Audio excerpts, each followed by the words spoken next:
I got there, but I've been reading ski magazines and whatnot. So the next thing I know, I'm the expert. You never had skis on my feet. Welcome to 10 Minute Travels. With me, as always, is Phil Freeman. And with me, as always, is Shane Patrick. And we are going to talk a little with skier and traveler and longtime Alaskan, Larry Daniels. Let's get right to it, shall we?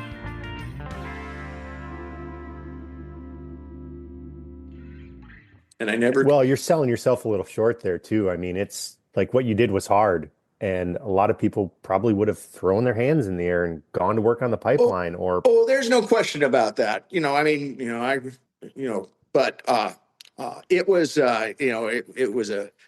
it was all, every day. I didn't look for it necessarily, but every day was challenging. There weren't very many easy days. So, but they went by in a hurry. So, challenges, is I think what makes the world go round, at least in my world. Yeah. So one thing that charmed me about you and Zop, skiing in Japan is you guys would sit there and look at an infrastructure like a gondola or something over in Hokkaido. And you guys would just start jabbering. You'd just start talking and looking and pointing and this and that. And there's so much knowledge base there. I just found that fascinating, but clearly you were sent to schools to learn, or you had to make your own school to learn, and you have traveled the world skiing. But I mean, your knowledge base with Zop together, it's few and far between, I would think. Well, and I think, we were, and still are very, very interested in the ski business, but it's amazing. There were a number of people not unlike us, that they love the business, they love the living in the mountains, and so, if you went to, especially before the big corporate stuff got going, there'd be another guy very similar to me, in just about every ski area out there, because, it's a fascinating business. You don't get rich, at least at the level that we're at, you don't get rich at it, but it's a great way to grow up, and and a great place to raise a family too. My kids, always had something to do. The greater outdoors is always there to challenge them. My kid's still there, as a matter of fact. My son is, at least, and my grandson, growing up on the mountain. So, and that was, my son in particular would come up to the resort, get off the bus, at the resort, and come to my office and get on and get his gear on, and oftentimes that was, the majority of the time I got to see him. And, if the snow was good, put my skis on and go ski with him, so, that's not a lifestyle that very many people get to have. It's a blessing for sure. So, but, there's, the opportunities of the stories, the place just was always rocking and rolling. There were the airline races would come through every year for, the first few years that we were there. And then they got spread out to every 5 years. But, they were, it was just, it was a party town. And, so Gertrude was just known for, where people went to have fun, which is probably one of the reasons why the two of you ended up there. Why we stayed anyway. I'm not sure, but you're probably right. Yeah, I had seen nothing like it. I mean, I was from Midwest, and there's something about mountain people. There's no doubt. Yeah. Yeah. And, the ski patrol got, that staff on the ski patrol. I really always enjoyed being around, that group of guys, even though I gave them a lot of shit and they gave it back to me too. But guys like Kennedy and, and Bonson and whatnot. I mean, they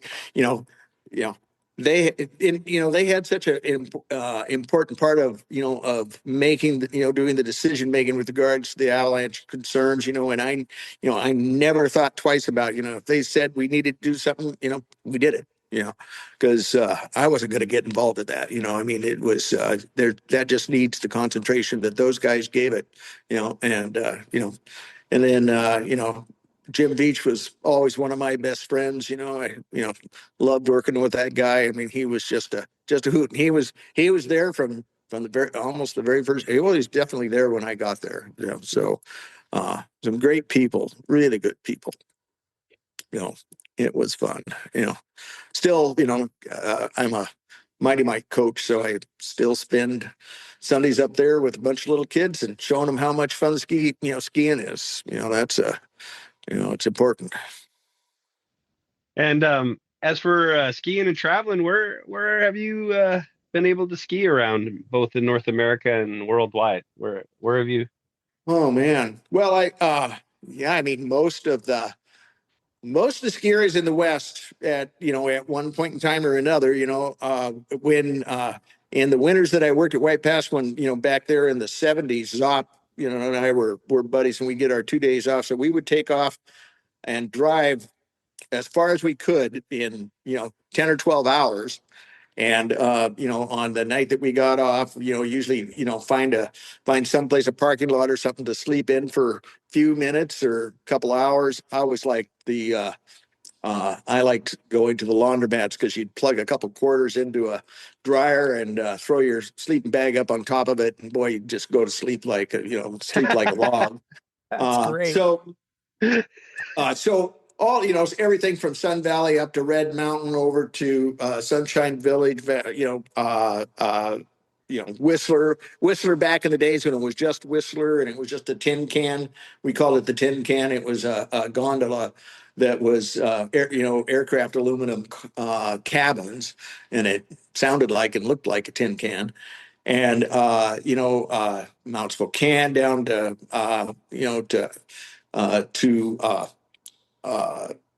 Timberline, and just all of the Northwest, and over into Montana a little bit. I actually went to school in Colorado, so for a couple of years, so I got to ski all of those Colorado areas. Again, a lot of this stuff is back in the dark ages, way before things got really fancy. So it was old school stuff. And then some of the travels down into Mammoth, and I applied for a job. Well, I was actually hired for a job at Angel Fire, so I got down into New Mexico and didn't ultimately take the job, but I went and skied the place, and things didn't quite work out. I almost ended up in New Zealand. I actually had a job there, and then a Canadian got it instead of me. My son and I went to Kitzbühel, went to Austria in 2006, and so we went to the Hahnenkamm, and I was able to get uh, credentials, so we were actually able to have access to the inside the course, and that was just an unbelievable experience. But we skied, over.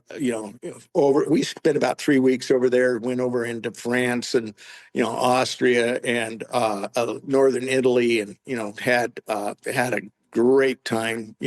Skiing those skiers. Then Japan, probably. Well, I know I went to every one of Cebu's ski areas at one point in time or another, and so Karizawa and Naiba and all the Hokkaido areas. So so I never got to South America, never got to New Zealand, although I might make it there. I looked real hard at that South America. Argentina had a great ski season this year, and I was super close in September to go and skiing, but didn't pull the plug. But so and I did at one point. I tried to convince Cebu. Cebu had a couple of ski areas that were not doing well financially. I tried to convince them to pull up a few of those chairlifts and take him to China back in in the mid '80s, because China was just barely, I mean, they were just coming out of the really dark times, and would have been a perfect time to expose China to skiing, and then take them to Japan. Where else would you go? I mean, if you're a Japanese ownership, and take them to Japan and show them the next step up. So, Mm. they didn't take me up on the idea, so didn't see the vision. Well, there's a little bit of cultural animosity between those There two, is I some, think. yeah, but they were changing at that point. But sure, yeah, I mean, it'd be like going to Korea and trying to convince them to come to Japan too. So, and it goes both ways. Yeah. Sure. Anyway, so Oh, so a life of ski. Did you grow up skiing? no, didn't start skiing until I was like 15, And 14 or 15. your parents didn't get you into it. They weren't skiers. They So weren't once you, skiers. I was the one that, I'm sure it was Wide World of Sports, pretty certain of that, that if you would, were a boomer and, they would have the guy jumping off the, Oh, the the agony of ski jump defeat? and crashing, but they would always show, the skiing, this, they kind of went all around, but they would show you that ski racing. It just looked fascinating to me. And, so, in high school, my neighbor owned I think when I was a sophomore, he owned a sporting goods store and hired me to do inventory in like December. So I got there, but I'd been reading ski magazines and whatnot. So the next thing I know, I'm the expert. Never had skis on my feet, and I was the expert up there in the in the ski department. Selling skis. And the next thing I know, well, I better go find out about skiing. So and gas was 30 cents a gallon, so, I'd get two or three buddies to, you know, to, to chip in a couple, $3 for, each for gas to drive up to White Pass, enough gas to go for the day, for the week, you know, and, uh, and we'd go up there and go skiing, every chance I got, so. how not to give away too much, but I'm curious, how many years have you been in the ski business doing it? I mean, more than most, I would think. Well, I went. I think my first winter at White Pass was the winter of 71, 72. So, well, however, that's a A long few. time. About a I And mean, Philip that's the Freeman ski. worth, That's right? the working side, and I was probably 4 years before that, and 4 or 5 years before that, in learning how to ski. So, or when I started skiing. So Yeah. yeah, I've been doing it for a long time. and I got a question. If one of our listeners is just kind of listening and about thinking about getting into the ski business, and I know it's changed a whole lot since you were Yep. in there in the Wild West. Any advice?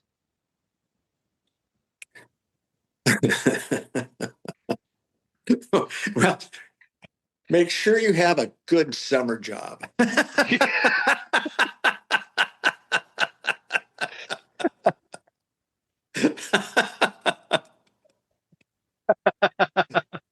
Yeah, because some of your pay in the ski industry is fun, right? It's not Oh, a check you can absolutely. cash. It's a lifestyle thing. And I hate to say it, but I think that's one of the problems that the old days, like my first accommodations when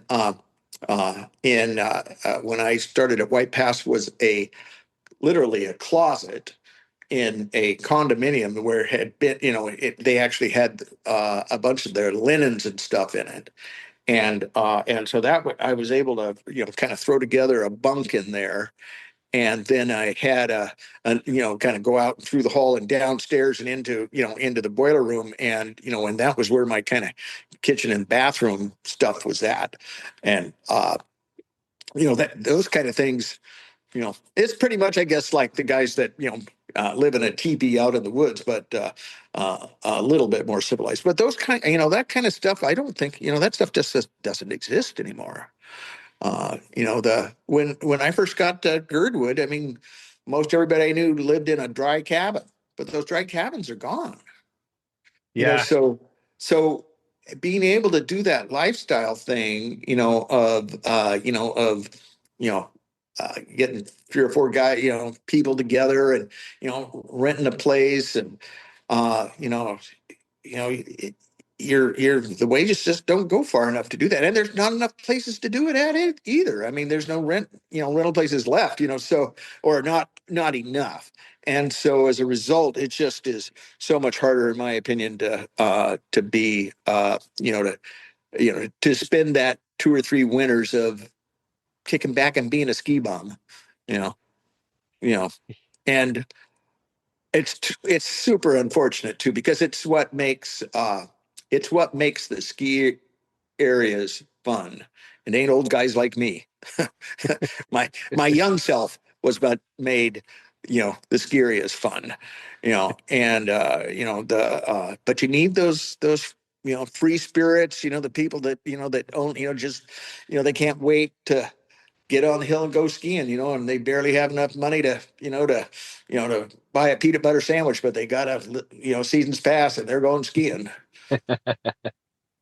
So, you know, it's the fun stuff for sure. That was Larry Daniels, longtime Alaskan skier and traveler, talking with us. And if you want to learn anything else about 10-minute travels and what we do, go to 10minutetravels.com. And we want to remind you to make sure that your sense of humor matches your sense of adventure. And please like, subscribe, and share this podcast on all the platforms.